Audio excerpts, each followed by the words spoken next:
Something strange about dyslexia. It seems like the literacy rate really isn't increasing. More than 30 million adults in the United States can't read or write.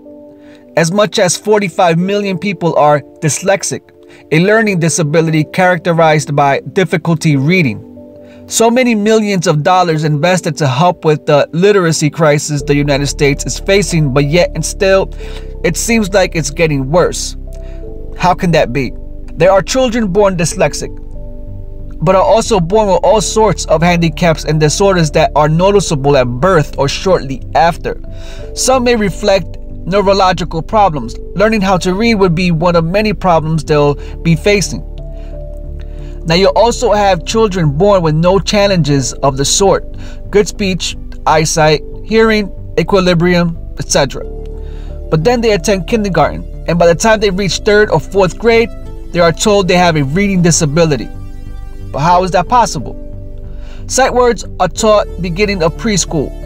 They are expected to memorize 20 words by the end of kindergarten and 100 words by the end of 1st grade. I don't have anything against teaching kids sight words because it is important to learn words that consist of letters that don't follow conventional phonics rules. Dr. Stanislas Dane is a cognitive neuroscientist. He has used brain imaging to study language processing in monolingual and bilingual subjects. He has been focusing on how learning to read depends on a process of neuronal recycling that causes brain circuits originally evolved for object recognition to become tuned to recognize frequent letters, pairs of letters, and words. He has tested these ideas examining brain responses in a group of adults who did not learn to read due to crucial and cultural constraints. Well, this is a picture of your left hemisphere. The left hemisphere of the brain is most essential for language and reading. And just to orient you, this is the back of the brain, this is the front of the brain. It's been slightly inflated so you can see inside the folds. And now I want to show you the activation of the brain as you read one word. We see it in time. So let me start this. Here we go. And you have the word unfolding from the back of the brain to the front of the brain. It will loop several times. You can see the information enters into the occipital pole, which is the visual side of the brain, moves into the ventral areas and then explodes into the left hemisphere distributed activity. The human brain is divided into 2 hemispheres with specialized functions in each hemisphere. The left hemisphere dominant brain is responsible for language and speech. As you learn how to read, you're literally alternating brain activity, engaging left hemispheric resources. It can occur by just listening to speech. Public schools are forcing kids to use their right brain to perform a left brain activity by using sight words, which causes cognitive confusion. You know, there's been a lot of debate in psychology and in education. Should we teach the whole word level, or should we really teach every single letter and their pronunciation? Is there anything such as the global shape of the word which is being used in reading? Well, here there is something very important. As adults, we have forgotten how we were as children. We have forgotten how difficult it was to learn to read, and we think that we can just lay our eyes on a word and it immediately pops to mind. And indeed, there is this notion of parallel reading. We read all of the letters at the same time. This gives us an illusion of whole word reading. But in fact, if we look at the brain still processes every single letter and does not look at the whole shape. So whole word reading is a myth, basically. What we have is letter processing, but letter processing in parallel across all of the letters of the word. The brain does not use the global work shape. And in fact, in children, it's even worse. Children require more and more time for more and more letters. You can see this on this graph. This is the number of letters in a word, the reaction time of the children. And in 1st grade, they're very, very slow, and they need more and more time for each letter. So this is not at all whole word reading. It's slow, serial, one letter at a time. And as children progress, 2nd grade, 3rd grade, this goes away and gives this illusion of whole word reading.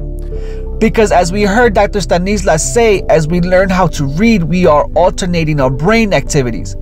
In other words, we are establishing the wire connections for reading. causing the left brain to view things as disorganized and insufficiently active. The whole word method. The child is given a sight vocabulary to memorize. The student is taught to look and say the words without knowing the sound the letters make. So basically, they're being taught as if they're learning Chinese. Chinese don't learn how to read by letters. They are taught set of characters or logographs. For example, students' task is to see a picture of configuration of the whole word to make the word horse look like a horse. Obviously, the word horse doesn't look like a horse, but the student is expected to remember that the word is horse any way he can. Teaching them to memorize words and look at them as a picture. Now entering 3rd or 4th grade, after being taught that way, are they expected to learn how to read phonetically now? There is scientific knowledge regarding early brain development that has been rapidly progressing. Is that your brain is plastic. It's especially plastic during certain years. And you don't have to live with what you have. And if something presently is hard for you to do, or you really don't want to do it, you avoid it, that's usually a sign that that part of your brain isn't as big as it will need to be effective in life. And now's the time to go against it and not just do what you like or feels good. You need to follow the child and observe and understand. And when you see something like language acquisition that has a bump in it, do something about it while the brain is still very stretchy. In other words, bip-bop it. And I've said to you over and over, you're neurosculptors. Literally, the amount of time that kids spend on certain things changes their brain forever. And the amount of time they avoid doing certain things actually causes those parts of the brain to shrivel. Isn't that something? So then the question, and I do want you to read this article by Dan Siegel, and it talks about this.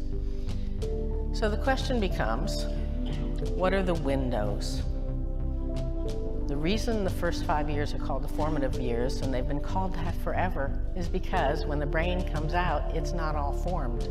And literally what it does and doesn't do in the first 5 years of life formats it forever and gets it ready for use, and also makes certain parts muscular, to use a metaphor. The brain's an organ, but it acts like a muscle.